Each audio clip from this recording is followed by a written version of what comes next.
नमस्कार दोस्तों, आज हम आपको देवउठान एकादशी की कथा के बारे में बताएंगे। एक राज्य में सभी लोग देवउठानी एकादशी का व्रत रखा करते थे।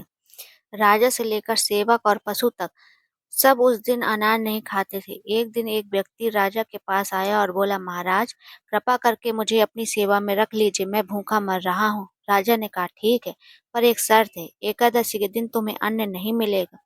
वह व्यक्ति राजी हो गया। राजा ने उसे फलाहार का सामान दिया और कहा, आज देवउठानी एकादशी है, अन्न नहीं खाना। लेकिन वह व्यक्ति बोला, महाराज, मैं बहुत भूखा हूँ, फलाहार से तो पेट नहीं भरेगा, मैं मर जाऊंगा। राजा ने कहा, शर्त मान ली है तो अब व्रत तोड़ना नहीं। यदि तुम अन्न खाओगे तो नौकरी से निकाल दिया जाएगा। वह व्यक्ति बहुत दुखी होकर घर गया। रात में उसे बहुत भूख लगी। जब भोजन तैयार हुआ तो वह भगवान को बुलाने लगा, आओ भगवान, मेरे साथ भोजन करो।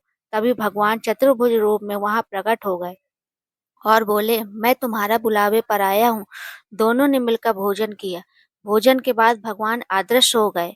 वह व्यक्ति राजा से बोला, महाराज, मुझे दुगना भोजन दीजिए, क्योंकि मैं और भगवान दोनों मिलकर खाते हैं। राजा यह सुनकर चकित हुआ। उसने पूछा, भगवान तुम्हारे साथ भोजन करते हैं? यह मैं कैसे मान लूं? उस व्यक्ति ने कहा, महाराज, यदि आप विश्वास नहीं करते तो अगली एकादशी को छिप कर देख लीजिए।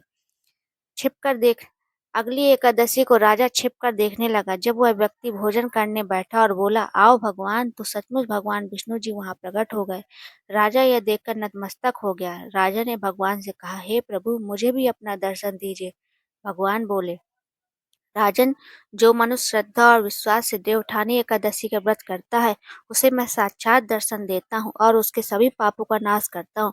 यह कहकर भगवान अंतर्ध्यान हो गए। राजा ने उस दिन से पूरे राज्य में यह घोषणा कर दी कि सभी लोग देवउठानी एकादशी का व्रत करें। अगर आपको ये कहानी पसंद आई हो तो please like subscribe my channel भक्ति ज्ञान। आपको इसी तरह की कहानी देखने व सुनने को मिलती रहेंगी। Thank you.